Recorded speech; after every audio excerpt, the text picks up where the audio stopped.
China मैं YouTube channel ले प्रिपा China मैं आपको मंगल नतना welcome तो जरे China मैं आपको खुरम जरे China मैं मंगसी सुनो blog में पूजन लग सके ऐना पूजा करते blog ऐसे ऐ जो पूजा चली बने थपक अमगी तो पूजा पर नंबर से ऐ मतंग मतंग ऐसुम यामदा यंग तांजरे ngasi चपसी का मार्क जाओ रे कोई साजु ना मार्क मनिंग द फमे मार्क मनिंग द ले China मैं अदो ऐ चपसी ऐ जुम दे थोले अदो मतंग मतंग सुम जेमिनसी आई चकतो लंबी ऐसी आई जुम दे थोया आई चली तो खंगा से थी थोला पता मैतई पांगल मुस्लिम मकोगी तुमनी ऐसे सुम चलगा आई मकोगी सरो north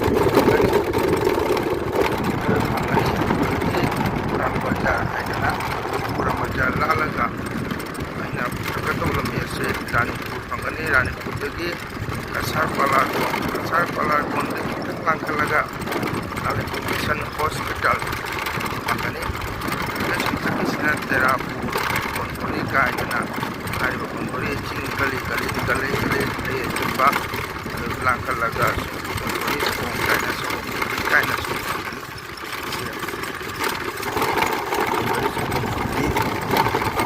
सिबा Mangakai balande nasi dan sao yang pun terus ada jadi bukti pulaga menjadi bang jalan sipa sama laga pangan ai ngasi pada pula si nasum pada pul karung untung mari pangan si jekam dengan lagi put jadi pam menikah juga naga kadang koron na ko kasar kamaranga itu benda ka kana ang aya dum dei chalaro aina lakum madi phamsi koi thambada rabo bagan haina rabo bagan lo chakra gani bagan lo tapasya labi se aji samba tapi jam samba hai tare ado horen matang aina sum mayamda ai yang tahanje aina lautari ba video sinse Islam yang asu asun disna lagu matani chum chalaga jab sumri anja ke se handak ta is nau na to Islam ya ado mayam na nung sibidana mongol na tabi channel asibu mayam nung sibidana yang diri tabiri ado mayam na sum yang tabi se jam harau je nungai je mayam isna mayam na like share subscribe to birapa mayam na views jam khalakpa like to birapa mase ai jamna nungai jai ado aina sangba matam dani aina video blog lojari base ni cham nungai taba ko ne ase famje porobi haina kauri ko mamang chatta se hai jaga porobi haina famse kang matani sing ta taba to kamari thaina ko le gata soba sokki ko suko than ka no maga paton tormaga ko than phangi hairami adagi onna thokpadagi phangidre haini hairiba porobi si mamang chattati akoina angang ori ngai tahobani laitin marang jamna kaiba mafam ne na hai ado hoji ai jaure kakmara amita gas agency asile chungting chala BSc phangaga koi lambi maso kakak kadom kai chung chaki kadom ni sidre anu se chala ni sila mai pa kan lu muslim patani sai muslim mo jam na pai apada na jam na muslim mo su mo pese apada sum na nyara pani anu si jana ba hai ta si BSc ni sinau ma ya di BSc se Assam Sarkar na jam phajana kan to mateng to bire kun kudigi BSc jam na phajaba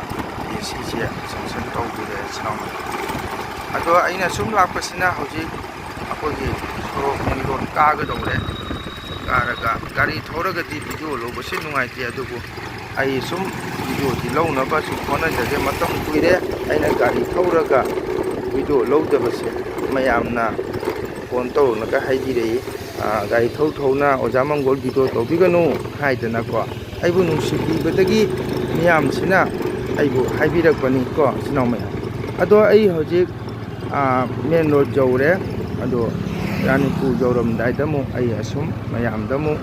ꯍꯧꯖꯤꯛꯃꯛꯇꯤ ꯃꯅꯤꯡꯗ ꯐꯝꯃꯦ ꯏꯆꯤꯟ ꯏꯅꯥꯎ ꯃꯌꯥꯝ ꯀꯣ ꯑꯗꯣ ꯃꯊꯪ ꯁꯨꯝ ꯌꯦꯡꯉꯁꯤ ꯑꯗꯣ ꯏꯆꯤꯟ ꯏꯅꯥꯎ ꯃꯌꯥꯝ ꯔꯥꯅꯤꯄꯨꯔ ꯌꯧꯒꯗꯧꯔꯦ ꯑꯗꯣ ꯑꯩ ꯑꯝꯇꯪ ꯌꯦꯡꯉꯁꯤ ꯏꯆꯤꯟ ꯏꯅꯥꯎ ꯃꯌꯥꯝ ꯀꯨꯏꯅ ꯎꯈꯤꯗꯕ ꯔꯤꯛꯁꯣ ꯉꯥ ꯄꯨꯅ ꯆꯠꯂꯤ ꯄꯂꯥꯔꯕꯣꯟ ꯕꯖꯥꯔ ꯆꯠꯂꯤ ꯑꯁꯤꯅꯤ ꯏꯆꯤꯟ ꯏꯅꯥꯎ ꯃꯌꯥꯝ ꯔꯥꯅꯤꯄꯨꯔ ꯌꯧꯒꯗꯧꯔꯦ ꯔꯥꯅꯤꯄꯨꯔ ꯈꯨꯟꯁꯦꯀꯣ ꯌꯥꯝ ꯅꯨꯡꯁꯤꯈ꯭ꯔꯕ ꯃꯩꯇꯩ ꯈꯨꯟ ꯀꯁꯥꯁꯦ ꯃꯩꯇꯩ ꯌꯥꯝꯅ ꯇꯥꯏ ꯑꯗꯨꯒ ꯑꯁꯨꯝ ꯒꯦꯠꯇ ꯈꯥꯔꯣꯝꯗꯅ ꯁꯥꯝꯆꯟꯗꯄꯨꯔ ꯍꯥꯏꯔꯤꯕ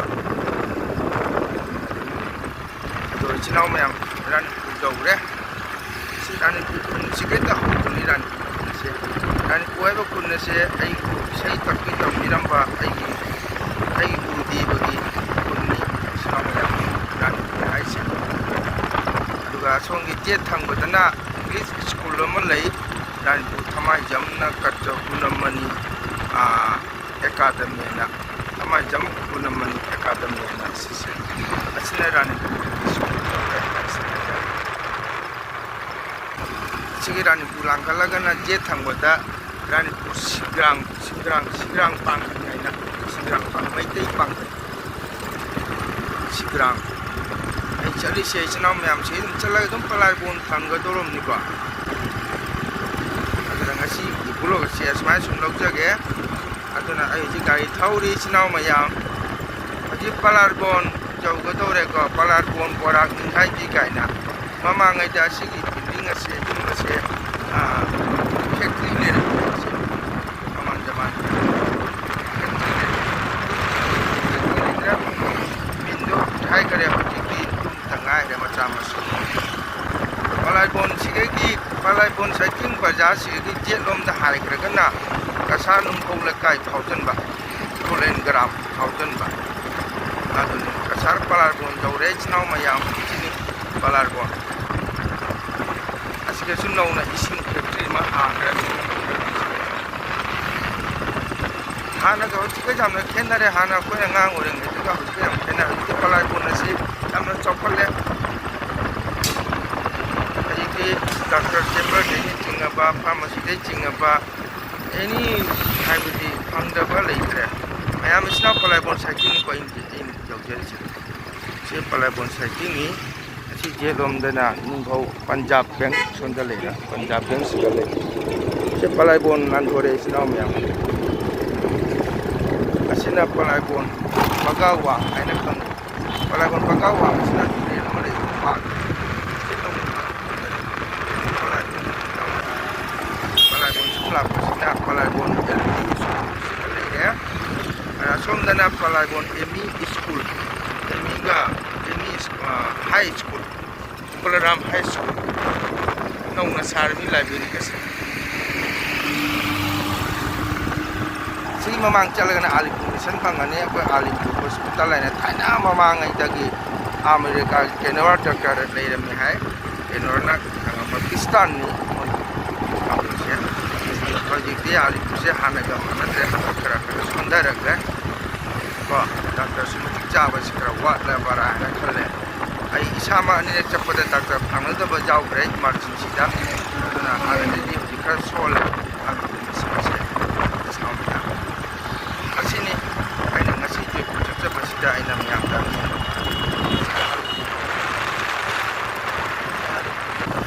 ꯑꯗꯣ ꯍꯧꯖꯤꯛ ꯑꯩ ꯏꯆꯤꯟ ꯏꯅꯥꯎ ꯃꯌꯥꯝ ꯉꯥꯏꯍꯥꯛ ꯊꯝꯃꯒ ꯒꯥꯔꯤ ꯊꯧꯕꯅꯤꯅ ꯕ꯭ꯂꯣꯛꯁꯨ ꯂꯧꯕ ꯅꯨꯡꯉꯥꯏꯇꯦ ꯁꯤ GP ꯑꯣꯐꯤꯁꯅꯤ ꯒꯥꯎ ꯄꯟꯆꯥꯌꯠ ꯑꯣꯐꯤꯁꯅꯤ ꯑꯁꯤꯁꯤ ꯏꯆꯤꯟ ꯏꯅꯥꯎ ꯃꯌꯥꯝ ꯑꯗꯣ ꯍꯣꯔꯦꯟ ꯁꯤ ꯁꯪꯒꯣꯝ ꯇꯨꯝꯕꯤ ꯌꯧꯔꯒ ꯑꯃꯨꯛ ꯑꯩꯗ ꯑꯃꯨꯛ ꯂꯧꯖꯒꯦ ꯚꯤꯗꯤꯑꯣꯁꯤꯀꯣ ꯃꯌꯥꯝ ꯒꯣꯟꯗꯣꯔꯤ ꯌꯧꯔꯦ ꯒꯣꯟꯗꯣꯔꯤ ꯌꯧꯔꯦ ꯏꯆꯤꯟ ꯏꯅꯥꯎ ꯃꯌꯥꯝ ꯒꯣꯟꯗꯣꯔꯤꯁꯦ ꯍꯧꯖꯤꯛꯇꯤ ꯂꯝꯕꯤ ꯌꯥꯝ ꯆꯥꯎꯔꯦ ꯏꯆꯤꯟ ꯏꯅꯥꯎ ꯃꯌꯥꯝ ꯃꯃꯥꯡꯉꯩꯗ ꯑꯩꯈꯣꯏ ꯍꯥꯛꯇꯛꯇ ꯒꯥꯔꯤ ꯂꯥꯏꯟ ꯕꯁ ꯑꯃ ꯂꯥꯛꯄꯗ ꯒꯥꯔꯤ ꯑꯅꯤ ꯊꯩꯅꯕ ꯌꯥꯔꯝꯗꯦ ꯁꯣꯡꯈ꯭ꯔꯕ ꯑꯣꯏ ꯆꯦꯗ ꯁꯤ ꯖꯪꯒꯣꯜ ꯃꯇꯟꯅꯤ ꯑꯁꯣꯝ ꯅꯥꯀꯟꯗ ꯆꯦꯠꯂꯣꯝꯗ ꯈꯥꯔꯣꯝꯗꯅ ꯁꯨꯝꯕꯧ ꯁꯨꯝꯕꯤ ꯑꯁꯣꯝꯗꯁꯤꯅ ꯃꯌꯥꯝ ꯉꯥꯛꯇꯅꯤ ꯃꯇꯝꯗ ꯑꯩꯈꯣꯏꯗꯤ ꯐꯪꯅꯖꯍꯧꯗ꯭ꯔꯦ ꯑꯩꯈꯣꯏ ꯍꯥꯛꯇꯛꯇ ꯅꯨꯡꯗꯥꯡ ꯊꯦꯡꯅ ꯂꯥꯛꯑꯕꯗꯤ ꯍꯨꯔꯥꯟ ꯆꯤꯟꯊꯤꯒꯁꯨ ꯑꯗꯨꯝ ꯇꯧꯕꯖꯥꯠꯅꯤ ꯍꯥꯏꯔꯤꯕ ꯒꯣꯟꯗꯣꯔꯤ ꯑꯁꯦ ꯑꯁꯤꯒꯁꯨ ꯅꯧꯅ ꯏꯪꯂꯤꯁ ꯁ꯭ꯀꯨꯜ ꯑꯃ ꯍꯥꯡꯅ ꯂꯩꯌꯦ together academy na together academy na chawna ka santai si kari so mo sa adira school na ka sino yam chokole aji ti mai tei de ki mayang ne hele muslim ne hele chokole pa pasau sa pa ba mapanda ko mai saudi de chakra chakra ko sa ta ma sa re si gondori si ga on si muslim on si kam si yes sa ma pan ko ire matak tani chita ni sila sumo si di ana ni sa ni si gondori tani si hana di kunaram pompe dong golai ki ka ko si ko giri na bi chak ko mana dam thale ram to hoji de labi chawro ko gi matungina jamna phajare aji thienga la su kai tu thingen ngai le tre gari se dum ta chien na le ram ni na ba ko hana di gari yang chanam mo de se ching mata ni uri dana chnam ya asatana di lai gara mati salaga sipa anga gani sipa ga dukti ai jararoi ge ai matam je pungani makai tara ko tore ai je jo dum ni ko mata ta ba ja ta ba aduna ai la ko ni chnam ya mo paren kolapur dagi na je chapagi bagan lam asam ba do ai paren miyam da ai su yangan jage asini gondori matek se gam naga ai ko chide de kolapur joroga kolapur dan dia ba gari chakki hai mobile se pai bani na gari sumu ai awate to bongam dre chino mayam siga chu kreng de ni gari siga accident ho ba kari oh gari jadan lai ba oh gari chogo ma long lai re makha ta cement gari chogo ma long la le ho re chino mayam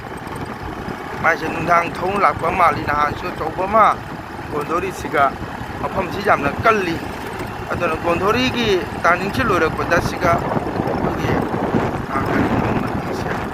soni mandi siga mang siga sinau tang down ulap tom lai ko ase lambel se jolo ba di sinau mayam purma kana gumbana si down ko na re gari jo horon video hai mafam je khara kan ba ai di chap ko ding ko horon bi ase si down ko si ro si mafam je khara modin kallena labi cha mu thola mu kutha mu la mu thola aduni sinau mayam ai gondori lan kore songom thumbi jawre siba sigi ai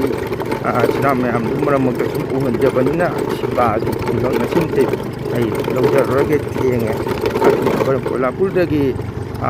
je pu chapagi bagan phajaba bagan nabi cha bagan lai adu horen chum jeng minera si sinau mayam sine ai kolapur jawre kolapur se asini asi sumna chaki bajeta hai ge Lakhipur jiri bam chapagi lamber ni are ase sina koge chai haji Joypur Kamanga Pura bin Rabu pangtom ni siga jorgan rodu muti sulai re ge asi lamdong mari phang basinda teacher hai kan ko teacher chapagi lamber ni asina Lakhipur asina Joypur Kamranga chapagi lamber ni asina bagan Rabu bagan lambi asiju school college myam lai asina Rabu bagan se chalaga Assam rifle camp tu phangani se chala asina lambi ga samme asina koi kolapur karong ko koi thangbaja Rabu khai do ma support ka lo na chat ka lo na chak na semen pon mari phang ba hana pmi hri chok ko kare ko sinam na ado mathang su yengsi je minara si sinau myam se bagan lambi change hana di jana kan tro bani kana sigaso Nehru Uchchottor Madhyamik Vidyalaya na school musle askana football sanapang ni sai magam se si bagan lambi hore ko sinau myam faja bacha bagan ni mayamna kogi maming record lai graba koi Assam ti ga se koi chi de se chapakan matani se chino yemi se chapakan ma chahi shong yam se koi chi chapakan matani koi sinam yam jeng bata cha gi cha matani se kan thi chou chou shong yam le yam cha hek nai chi ba ꯆꯤꯅꯥꯎꯃꯦ ꯁꯤ ꯆꯥ ꯕꯒꯥꯟ ꯃꯇꯅꯤ ꯎꯔꯦꯗꯅ ꯆꯤꯅꯥꯎꯃꯦ ꯃꯁꯤ ꯆꯥ ꯕꯒꯥꯟ ꯃꯇꯅꯤꯀꯣ ꯑꯩ ꯂꯧꯖꯔꯤꯁꯦ ꯆꯥ ꯕꯒꯥꯟ ꯑꯣꯏꯗꯦꯁꯦ ꯆꯥꯒꯤ ꯆꯥ ꯃꯇꯅꯤ ꯆꯤꯅꯥꯎꯃꯦ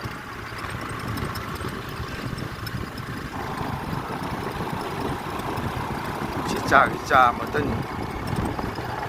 ꯆꯥ ꯃꯅꯥ ꯑꯁꯥꯝꯒꯤ ꯇꯤ ꯍꯥꯏꯅ ꯐꯥꯎꯔꯤꯕ ꯌꯥꯗ ꯁꯤ ꯕꯒꯥꯟ ꯂꯝꯕꯤ ꯑꯃꯇꯅꯤꯀꯣ ꯆꯤꯅꯥꯎ ꯃꯌꯥꯝ ꯀꯔꯤ ꯀꯔꯤ ꯌꯥꯝꯅ ꯍꯦꯛꯇ ꯈꯣꯝꯃꯦ ꯂꯩꯕꯥꯛꯀ ꯇꯧꯗꯅ ꯈꯣꯠꯇꯅ ꯀꯔꯤ ꯀꯔꯤ ꯁꯦꯝꯗꯣꯏꯕ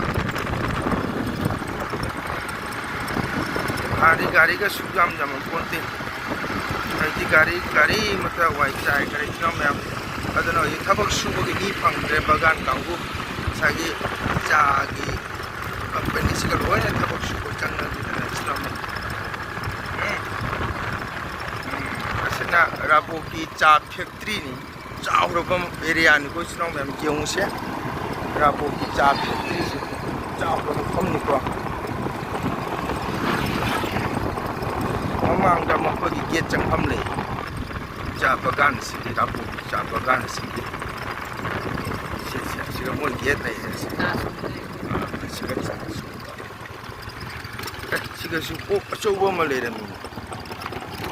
ꯏꯆꯤꯟ ꯃꯌꯥꯝ ꯑꯩ ꯖꯣꯏꯄꯨꯔ ꯖꯣꯔꯣꯝꯗꯥꯏꯗ ꯕꯒꯥꯟ ꯂꯝꯕꯤꯁꯤꯒ ꯂꯥꯏꯁꯪ ꯐꯖꯕ ꯂꯩꯔꯝꯃꯦ ꯌꯥꯝꯅ ꯌꯦꯡꯕ ꯅꯨꯡꯁꯤꯕ ꯂꯥꯏꯁꯪꯁꯦ ꯃꯍꯥꯗꯦꯕꯅꯤ ꯑꯗꯣ ꯃꯍꯥꯗꯦꯕꯁꯦ ꯆꯪꯉꯛꯏ ꯑꯩꯒ ꯃꯥꯒ ꯆꯪꯉ ꯁꯤꯕ ꯖय ꯀ꯭ꯔꯤꯁꯅ ꯁꯤꯕ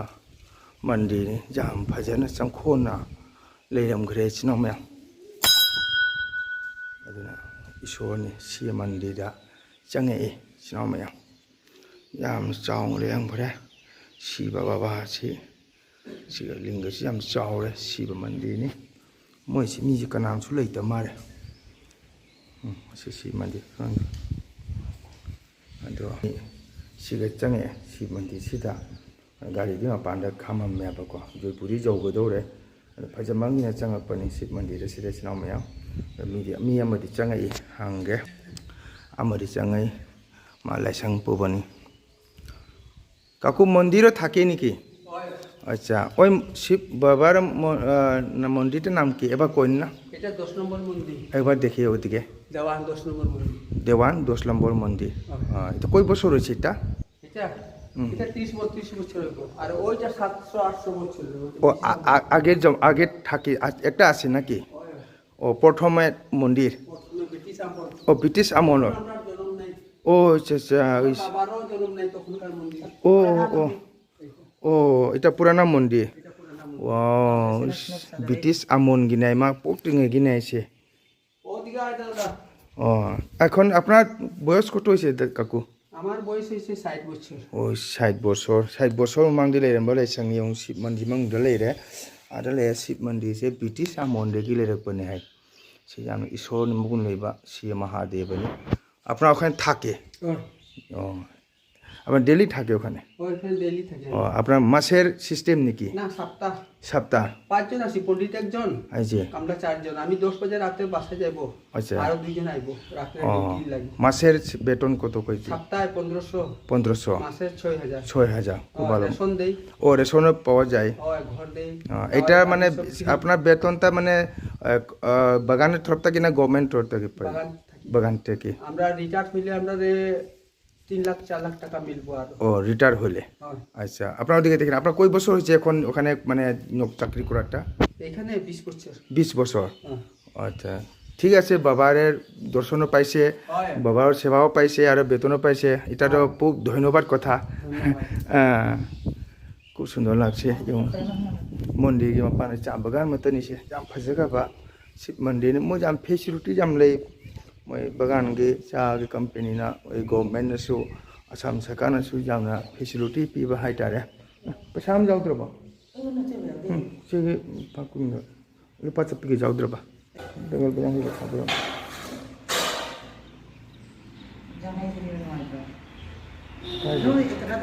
ꯌꯥꯎꯗ꯭ꯔꯦ ꯑꯁꯥꯏꯗꯀꯤ ꯄꯣꯀꯦꯠꯇꯨꯒ ꯌꯥꯎ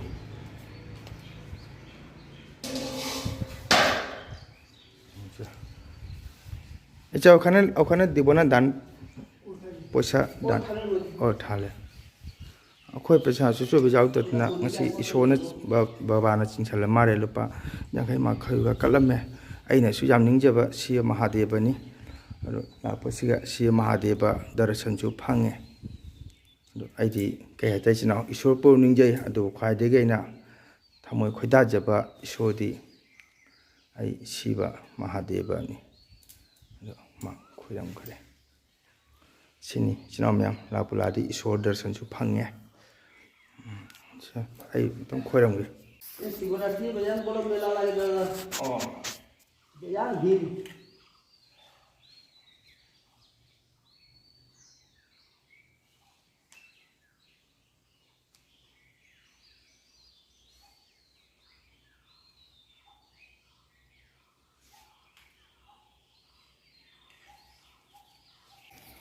Achan da ai